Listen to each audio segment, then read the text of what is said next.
I'm Anil Kumar. Welcome to my series on partial fractions decomposition. In previous video, we talked about linear factors, and now we have taken up two examples where we are working with quadratic factors and repeated quadratic factors. So let's try to do decomposition of these two. One part is, combining them, the other part is separating them out. Now, when you decompose, it is sometimes easier to work or solve the equations, especially when you're working for integration, right? So, all those who are now looking forward to do calculus, for them this technique of partial fractions decomposition is going to be very handy. So, let us see how to do them. Let me take up the first one here now, which is 2x plus 1 over x cubed plus 8. Now, can you factor x cubed plus 8?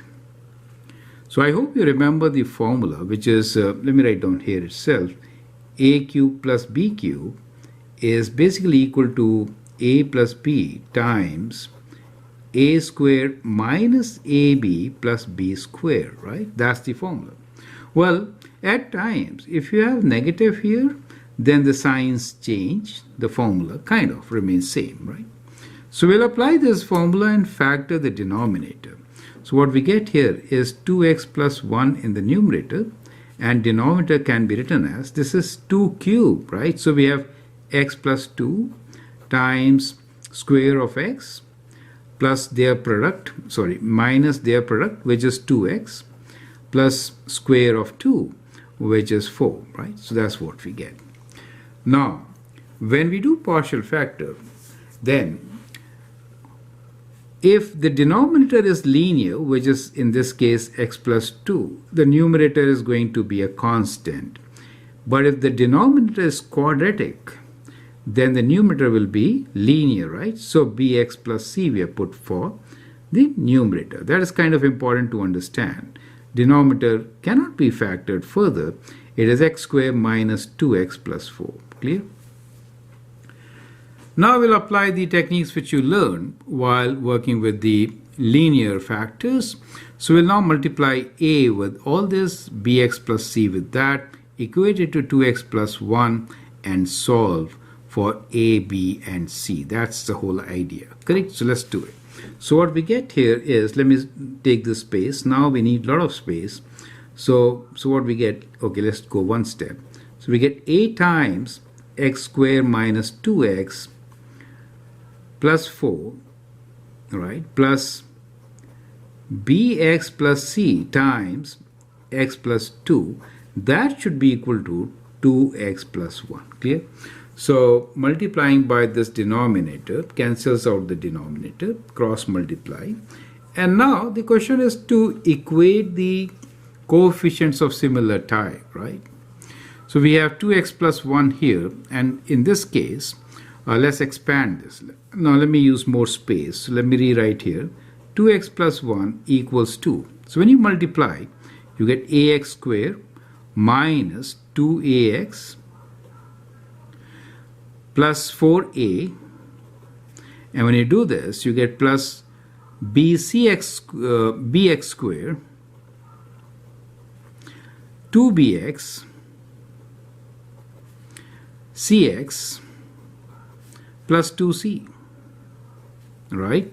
So now the coefficients of x squared should be 0, right? So because you see it is 0x squared. So coefficients of x squared should be 0. So we get 0 equals 2. What are the coefficients of x squared? So the terms which have x squared in them. So these are the two terms. So we get a plus b equals to 0. So I can write a equals to minus b. Is that clear to you? So I'll call this as my equation number 1. Right? So we got a in terms of b. Now let us equate x coefficients, which is 2 on this side. So 2 is equal to, first x is minus 2a here. So we have taken care of this one. Let's color them. Okay, so we've taken care of this. Then plus 2bx. So we'll write plus 2b, and then cx, that is plus c. Now, I'll substitute A as minus B here. So I get 2 equals 2. Substituting minus B, we get 2B plus 2B plus C, or we get 2 equals to 4B plus C. And this is what my second equation is going to be, right? So this I'm calling as my second equation. And we'll move further, comparing the coefficients of the constant this time. Okay, so the constants are left 4a and just 1 here on this side. So 1 equals to 4a, perfect, and 2c plus 2c, correct? So we've taken care of all the terms. 4a plus 2c, which is same as, since a is minus b, minus 4b plus 2c, correct, is equal to 1. So now we have these two equations, equation 2 and 3. So where we have plus 4b and minus 4b. So if I add equation 2 with equation 3, what do I get? 1 plus 2 is 3, right? So 1 plus 2 is 3, which is equal to 4b minus 4b cancel, and we get 3c, right? So that gives you the value of c as equal to 1. So we get c equals to 1. Once you get the value of c, you can substitute in one of your equations and find what b is. So we have 2 equals to 4b plus c, which is 1, or that gives you 4b equals to 2 minus 1, which is 1, and that gives you b as equal to 1 over 4. b is 1 over 4, so a has to be equal to minus 1 over 4. Is that clear? So we get all the three values, and therefore we can write this rational function 2x plus 1 over x cubed plus 8 as equal to a, which is for us minus 1 over 4, so minus 1 over 4 times x plus 2. b is 1 over 4, so it is 1 over 4 x, well, plus sign here. C is 1 for us, plus 1 over x squared minus 2x plus 4. Is that clear to you? So that is how we could write the first rational function as decomposition with partial fractions. Perfect. Now, you understand the technique. You can now do question 2 yourself. Okay, let's solve it on a fresh page. In example 2, we have x cubed minus 7 divided by x squared plus 1 whole square. So when you want to decompose this, it could be written as, we have one quadratic function x squared plus 1, so it would be ax plus b, linear numerator with x squared plus 1 plus cx plus d over x squared plus 1 whole square, correct? So that is how we are going to partial fraction this particular function. Now, equating the numerators, which is x cubed minus 7 equals 2, we'll cross multiply. So we get ax plus b.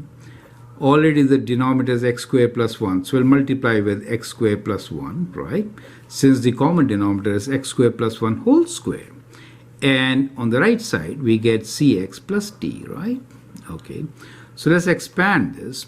So we get ax cubed plus ax plus bx squared plus b plus cx plus d.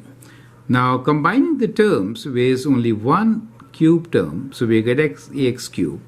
X squared term, also we have just one x squared term, which is bx squared. Okay. As far as the x terms are concerned, we have a and then we have c, a plus c, x, and the constants are b plus d, right? b plus d is the constant. Now let's equate.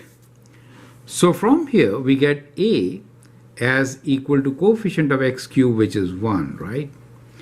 As far as b is concerned, since there is term missing for b, b has to be equal to 0. Now x term is also missing, so from here we get a plus c as equal to 0. So that gives us c as equals to minus a, so c is equals to minus 1.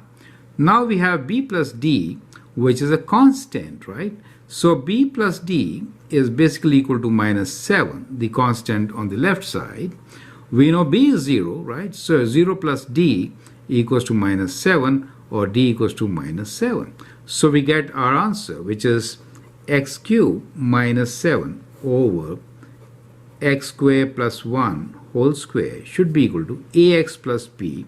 So a is 1, that means x, right? B is 0. So it's just x here over x squared plus 1 plus cx. C is minus. So we get minus x, d is minus 7 over x squared plus 1 whole square, right? Which you could also write as x over x squared plus 1 minus x plus 7 over x squared plus 1 whole square, right? So that is how you could partial fraction the given example. So I hope all the steps are absolutely clear. Look into the other videos in this series and also into some strategies which will really help you to perform this operation on complicated questions. I hope you understand and appreciate it. Feel free to write your comment, share your views, and if you like and subscribe to my videos, that'd be great. Thanks for your time and all the best.